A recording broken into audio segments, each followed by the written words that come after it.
Mathy. We are at our third out of 4 lessons on the Pythagorean theorem. I've actually added in one more lesson just because it's something I think we can really excel on distance learning wise. So um, we're going to keep working today on applications of the theorem. We got 2 different example problems. We'll do one example in class, and the other examples will be your exit slip. So it'll be nothing too unfamiliar in the slip. If you follow the process in the video, you should have no trouble completing the exit slip. All right. So here's our first task. Max has become an expert tiler after retiling his bathroom and is already helping friends with their tiling projects. His friend Anthony wants to use the tile cutter Max already has because tile cutters are expensive. So Max's tile cutter can cut a maximum length of 9 inches. That's the symbol for inches. Anthony anticipates that he will need to make some diagonal cuts. So basically, the purpose of this is figuring out how long these diagonal lengths across these various tiles can be. So you want to figure out which of these tiles have a diagonal length of less than or equal to 9 inches. Because if the diagonal is 9 inches or more, Anthony would have to buy a new tile cutter. All right, so we're going to set up the math. We got tile 1, 2, 3, 4, and 5. We got 5 of these. We're going to do 1 or 2 of them together, and then you're going to look at the rest of them on your Google form. All right, so you're going to set them all up the exact same way. So as long as you're following along, following the process, you should be fine. Those of you who are not, know who you are, and I know who you are. Make sure you're asking questions. We have Win Wednesday tomorrow. It's a perfect time to stop in and say, hey, Mr. Roboto, I need some help. Okay? I'm here for that. So, we're going to look at tile number 1. Is the diagonal, the hypotenuse of tile 1, less than or equal to 9 inches? So here's tile 1. It's up here, the 2 and 8 one. So we want to think about our setup. So for Pythagorean theorem, for step 1, we are missing a hypotenuse. That is the side length that we are missing. So we want to make sure that we are using that information correctly. We are missing the hypotenuse. I'll just make a copy of this real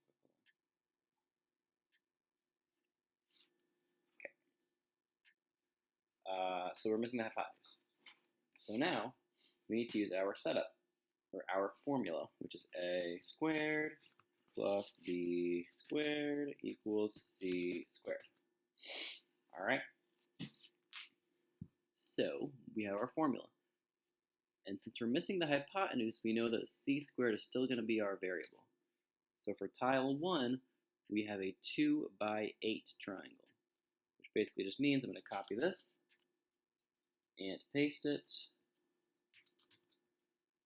And I'm going to say A is 2, B is 8, and C is unknown. I'm going to square my known quantities. So I got 2 squared and 8 squared is C squared. So I got 4 plus 8 squared is 64 equals C squared. And 4 plus 64 gets me 68 equals C squared. So then C is going to equal the square root of 68.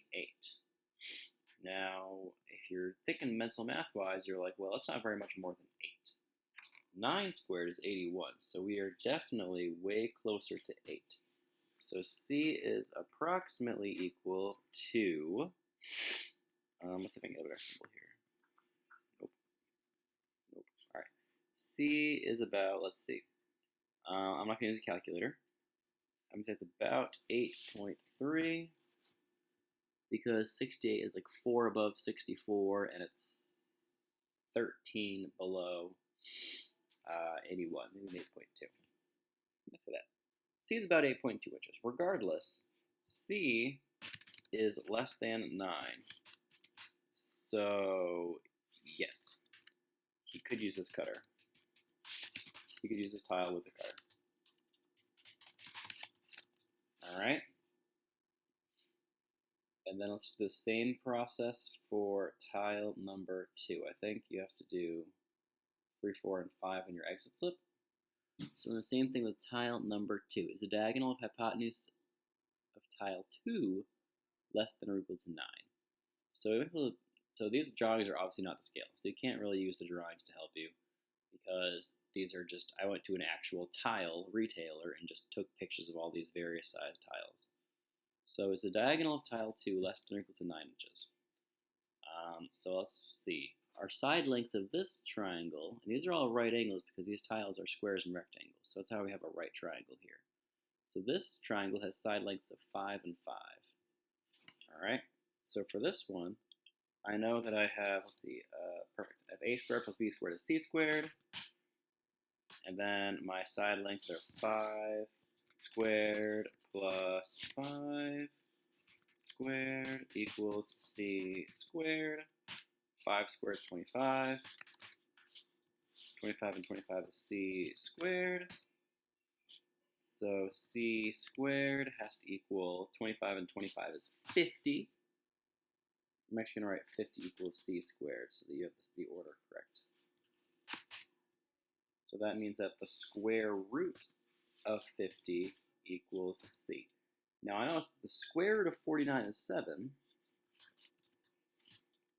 So the square root of 50 is just about 7.1. It might even be 7.05 or something. So 7.1 is about what c is.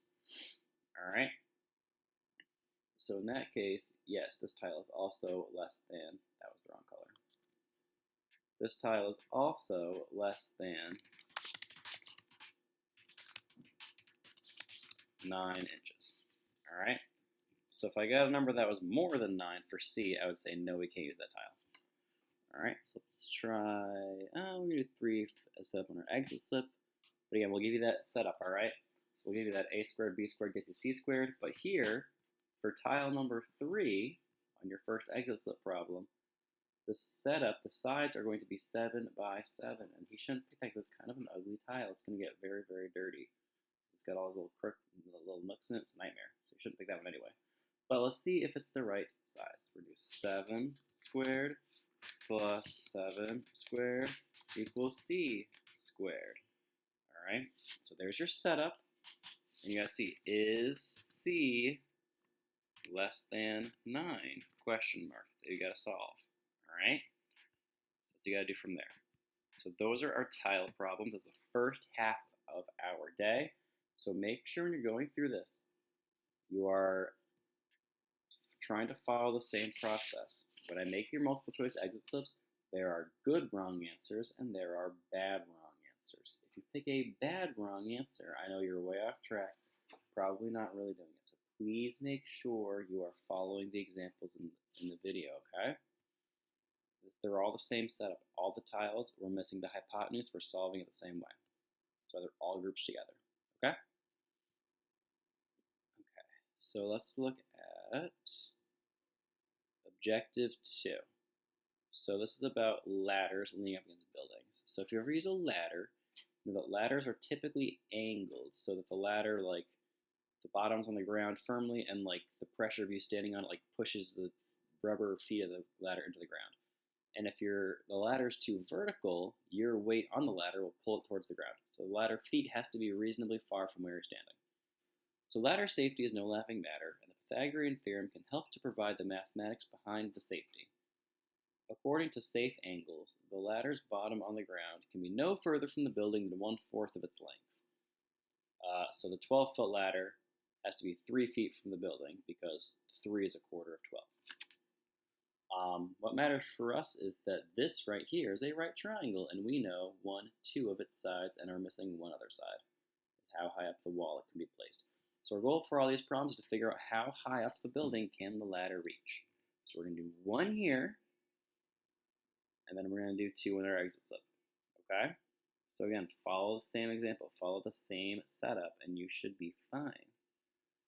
Actually, let me see how many are on the exit slip. I don't know if it's 1 or 2. It's 1 or 2 in the exit slip, regardless. I'll check before we do the second one.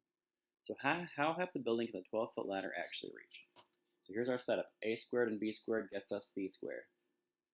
So notice in this problem, we are missing a leg, the wall height, which is important to know how high up this ladder, how high up this wall can this ladder actually reach. Because yeah, I have a 12-foot ladder, but it doesn't actually reach 12 feet up the wall. Pretty close. It doesn't actually quite hit the wall 12 feet up because it's diagonal. All right. Plus, you might say like, well, you're standing on the top of it, so you're adding some height. Yes, true, but still, you want to know where on that ladder, on that wall, your ladder is going to reach. So we're missing a leg, wall height. So now we know, let's see, a squared could be 3. 3 squared plus, still don't know b squared equals, our c is 12, so 12 squared, because 12 is our hypotenuse, right? It's opposite that right angle. So now we're going to square what we know. 9 plus b squared equals 12 squared is 144. So we'll subtract 9 from each side and get b squared equals 135, which makes b equal to the square root of 135, which makes, let's see, 12 squared is 144, so it's 9 above. And 11 squared is 121, which is 14 above. So we have about 11.7, 11.6. I'm doing this mathematically, so if you're doing it on a calculator and it's a little bit off, that's why. I'm just doing it in my head, using my perfect squares to approximate. It's about 11.6, 11.7. It's not quite 12 feet up the wall. It's pretty dang close up the wall. But it's really 11 2/3 feet. It's about 4 inches shy at the top. Alright? You should see that same pattern in all these problems. It's not quite reaching all the way up the wall because the hypotenuse is the largest side. If you have a 12-foot ladder, it's not going to reach 13 feet up a wall, right? That doesn't make sense. Okay, so let me just pause real quick, look at the form, and see what else we have to do before I summarize. All right, so the next 2 problems are both on your exit slip. So I'll just give you the start to this one as well. So basically, again, we have a 24-foot ladder now, and it must be placed 6 feet from the base of the wall. So again, with that same a squared plus b squared is c squared. Again, I know the hypotenuse. Hold on. I know the hypotenuse, and I know one of the legs. So I'm going to replace the c with 24 and the a with 6-foot leg, okay? And I'm going to see what my new height up the wall will be. How high will this ladder reach off the ground? All right, so how high again is that wall? You're going to same exact steps. Do the squaring, do the subtracting, do the square rooting. Okay, there's that. And there's another one down below. But again, all in your exit slip, you'll have this form shared with you. So you may look at the doc. You can make a copy to edit for yourself. But ultimately, as long as you're aware of what you're doing, a squared plus b squared is c squared is your theorem. So really it's just, what am I missing? Plug in numbers, square them, add or subtract, and then take the square root. Formula, square, add, square root. All right, I really think you can do it. I really think it's something that we should be getting more comfortable with, especially because it'll come back to get us in geometry in high school. But seriously, if you're not getting it, make use of Win Wednesday, okay? There will be a reasonably high pointed assignment to wrap up this unit, all right?